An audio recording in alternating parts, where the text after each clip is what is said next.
beautiful, slightly hot Friday morning, fly day morning, and I'll be your captain this morning. We're going to take the Piper Tomahawk down to Mobile Regional, which is Mike Oscar Bravo, and we're going to get some avionics installed if all goes well. So that's the mission today, about an hour and a half in the air, once we get out there. So we'll be flying that, and I have tried a couple times now to record a video about why I bought a Tomahawk. 5 or 6 good reasons for buying this Tomahawk, and I haven't gotten a good audio recording on that yet. So we're going to try that on this trip as well. But first, we're going to do a run-up. Airspeed's alive, gauges are green, fuel pressure's good.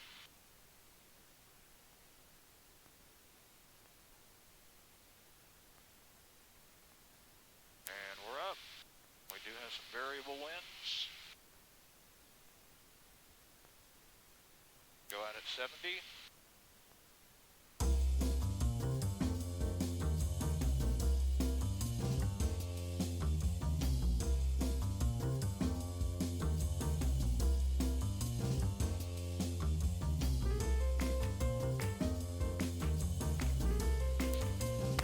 Bell Williams Airman traffic 47 Echoes departing the area to the southeast. Last call, John Bell Raymond.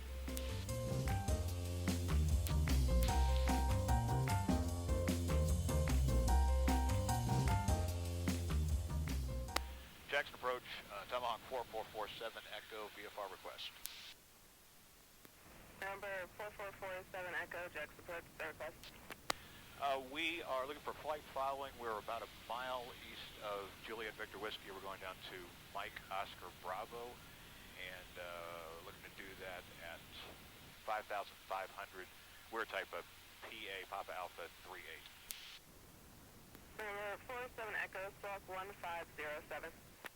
1507 for 47 Echo. Number 47 Echo, radar contact 3 miles southeast of Raymond Airport, altimeter 3001, say altitude. 01, and our altitude is 2,500, climbing for 5,500 for 47 Echo.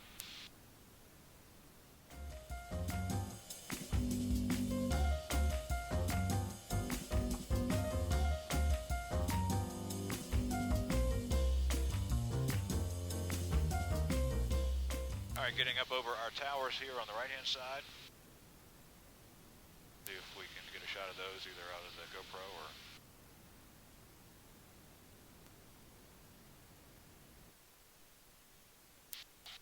And over on our left side, we can see out to the reservoir. And we can tap our timer here. About 5 minutes into the flight, we'll change tanks. About 45 minutes in, let it burn off the left for a while. Get some of the weight out from under me so that it flies straight. All right, so let's talk about this. Why did I buy a Tomahawk? I got about 6 reasons if I can remember all. The first one, reason number 1 why I bought a Tomahawk is this aircraft is very comparable to a Cessna 152. There's lots you can read about that. It's got the same engine. It has very similar performance characteristics in terms of cruise. There are some differences in the way flaps work and the way that they land, and you know, we'll talk about some of that in a little while. But basically, this aircraft is competitive, and when they made it in the late 70s, they actually made it not only to compete with the Cessna 152, but to be a more modern aircraft. The Cessna 152 is... 47 Echo, contact Memphis Center, 125.907. 125.907 for 47 Echo. Have a good day.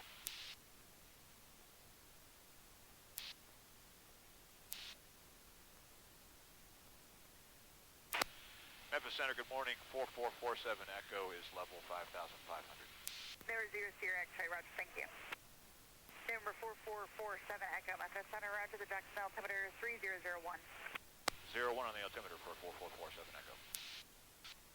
So, comparable to a 152, slightly more modern in terms of, you know, 1970s technology, but there's neat things about that too we'll get into.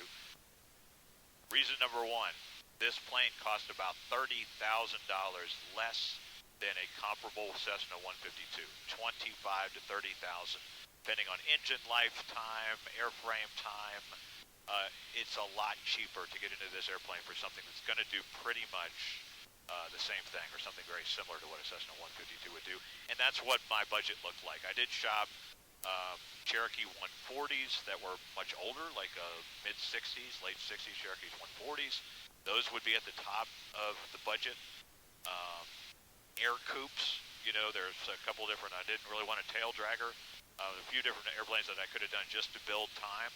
This plane, on top of being that much cheaper than your typical even 150, it's $15,000, $10,000 less.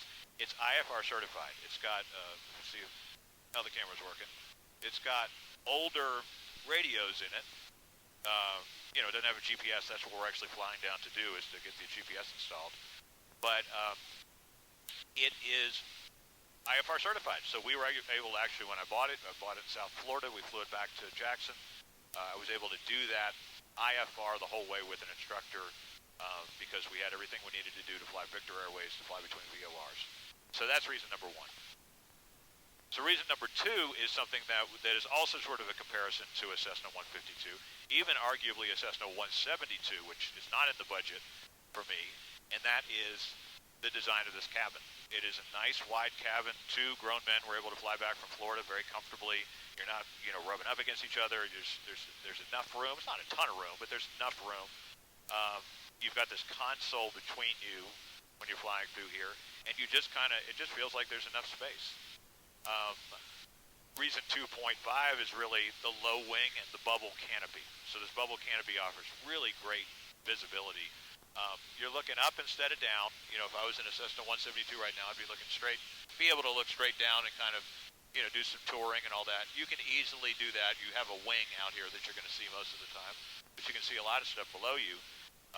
But the real trick in my mind is, you know, when you're in the pattern, when you're doing pattern work, when you're doing low aerial work, when I fly around Jackson and go to 3 different airports in one evening, man, it is nice with this visibility up and visibility in the pattern and visibility when you're maneuvering.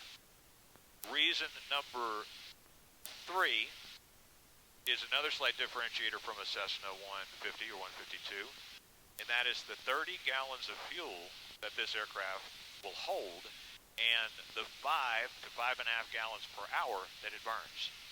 I have borne witness. I'm still going to flight plan for 6 gallons per hour, but right now at 2,500 RPM, doing an indicated 101 knots, 105 knots over the ground, we are probably burning 5.5 gallons. I've consistently seen it even less than that, mathing out to 4.9 gallons per hour. It's a very efficient aircraft, and at 100, with a little bit of a tailwind today, we're going 120 miles per hour. If we're burning 5 gallons per hour, then that's 20 gallons. That's 20 gallons per hour. Did I say that right? If we're burning 5 gallons per hour, then that is 20 miles per gallon. Put it that way. So considering how fast we're going, you know, I couldn't drive my Miata at 120 miles per hour and get 20 miles per gallon. So the flip side of that, with 30 gallons and roughly 5 gallons per hour, call it 6 if you want to. At 6 gallons per hour, you could plan for 4 hours in flight with an hour of reserves. That's really kind of nice. If you're getting even better than that, you know, you don't necessarily flight plan for that, and I'm not sure you want to sit in this airplane for more than 4 hours. It's nice to be able to do local flights, you know, 3 hour-long flights before I have to fuel up. Just nice, you know. I mean, it's nice on the bank account and all that kind of stuff. So I've been really impressed with the fuel economy, and then the fact that, you know, a Cessna 150 or 152 has 22 gallons of usable fuel, which basically means if you're trying to make a flight to Dallas, you might have to plan to stop. A flight to Dallas or Atlanta from Jackson, Mississippi, 3-hour flight, I don't have to stop. And I can get to it someplace like Atlanta, fuel up there, and then get to the Atlantic coast in another 2 hours or so. Center 148, Papa Foxtrot, 7,000. All right, so reason number 4. 01. And like I say, I understand that this could be controversial. I think low wing is a certain kind of advantage, not just in visibility, and not just in flight characteristics. I think it's a little more fun to fly this plane, especially banking around and doing things and in the pattern and, you know, having a little fun with it. But I also think this plane feels more like a real airplane.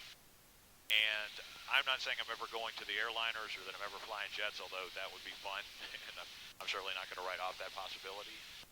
But I do think that managing this plane, even the short time that I've had it, does make you think a little more about the way that commercial aircraft are flown. You land it, with a little power. You bring it in, and with the low wing, you're going to set up and feel some ground effect. You're going to try to set her down and then kill your power, just for a nice landing. You can't just yank back all the flaps and drop straight down. You need to think about slipping in, which we did a little bit of training on when I had the cross country that I have a video up of already. I don't know. I mean, again, that could be controversial. People could feel like you can fly Cessnas all day long. I really enjoy my time in Cessnas.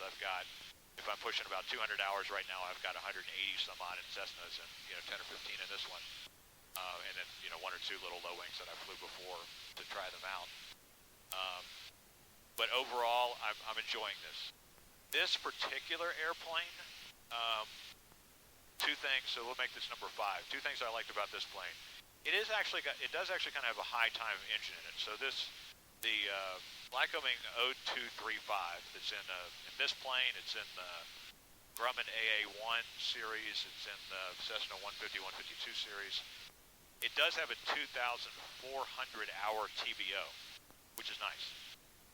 You'll see a lot of planes when you shop that haven't made TBO. They've got 1,900 hours, 1,700 hours. But they were overhauled quite some time ago. Should be right over an airport. What I like about the engine in it, yes, it's high time. It's actually rated at probably 2,100 hours right now out of a 2,400 TBO. So I'm going to have to deal with that. And I did get, the price on the airplane, I think, had some of that priced into it. I don't know what that overhaul will cost. I know that kind of at the high end with that particular Lycoming, which is not the biggest, meanest, Lycoming that they've got 112 horsepower. Hopefully that's $20,000, $25,000 to get that done. And then most of that would go into the resale value of the plane. But this engine was overhauled about 10 years ago. It was part of a flight school. In fact, the guy I bought it from was an instructor and sort of ran that flight school. He bought the plane out of the flight school, kept it himself for a couple years. It didn't fly as much when he had it, but it flew a lot in those early years. And in my opinion, that is better than an engine that's got 3, 4, 5, 600 hours on it, but hasn't been overhauled in 25 years. The other part of that one is it was freshly painted in the last year. It was just kind of painted white with the tail number on the side of it. I think it looks nice on the ramp. It does have a lot that to be desired about the interior of the airplane. It's just kind of all banged up, and that'll be a project for me to tackle at some point to increase the seats are nice. The seats were redone recently. The plastic is, has seen some better days. In fact, that could be reason number 6 as well. In this airplane, it happens to be very comfortable for a guy who's 5'7", and I think it's also comfortable for somebody who's 6'2" or whatever. The way that they design the rails on these seats, that they go up as you get closer. I don't have to sit with my nose in the window like I kind of do in a Cessna 172. I feel like I'm sitting back. I've got a great sight picture here for landings, good access to all the controls. That all just feels really good, and it's really enjoyable. But the rest of it, owning the plane myself, yes, that is a risk, and there could be there could be downtime ahead of us, there could be maintenance ahead of us. I mean, hopefully not, but at least not major. Obviously, there's always going to be something. This avionics strip right down here is not cheap. That is something that I am paying for, but I think it's a good investment, and I actually think the other thing I like about all this is the idea of putting those dollars into this plane. Not all my dollars, but the dollars that some of the dollars that I'm putting into flying are not just consumable. They are dollars that are going into this aircraft, hopefully make it worth more, maintain its worth, give it a resale value, and then I get hours and hours of flying out of it. November 47 Echo, recommended vector to stay clear of military airspace would be a 110 heading. All right, we can go 110 for 47 Echo. All right, so she's just trying to keep me out of the Camp Shelby space. You want to maintain the heading, climb and maintain for All right, let's change our fuel. Fuel pump on. River 11, maintain your current heading. The clearance is going to be about 2 more minutes. I've got traffic exiting the area. Fuel pressure's good. Fuel pump off. The rest of the discussion here is November 518 Whiskey Delta Houston. owning this aircraft. I think also is going to, I want to get that instrument rating, and this is making this investment, is part of that commitment. But the other thing it's really got me thinking, talking to the guy I bought it from, who's a long-time instructor, and just kind of putting some of this into perspective is, I think this could give me the opportunity to go ahead and get a commercial as well, because I could get, a good amount of time built in this aircraft with the investment I'm putting into it, capabilities it'll have, fuel efficiency, affordability, and just the opportunity to kind of take care of a plane and, be part of the stewardship of that passes it on to somebody else who's going to do some training down the road. Like I said before, it's something I wanted to do for a long time, so it's really a bucket list thing to own the plane. Hopefully have made it a nice decision. Certainly fits the mission right now, and it'll be kind of fun to maintain it, maybe improve it some. We'll have a new radio stack here on the flight back in a week to 10 days, and that'll be fun stuff too. So thanks for joining me, and hopefully the sound worked this time. Don't forget to like and subscribe, do all that jazz, and we'll talk to you next time. Here we are, 190-3532. November 532, Roger, the Mobile altimeter 43.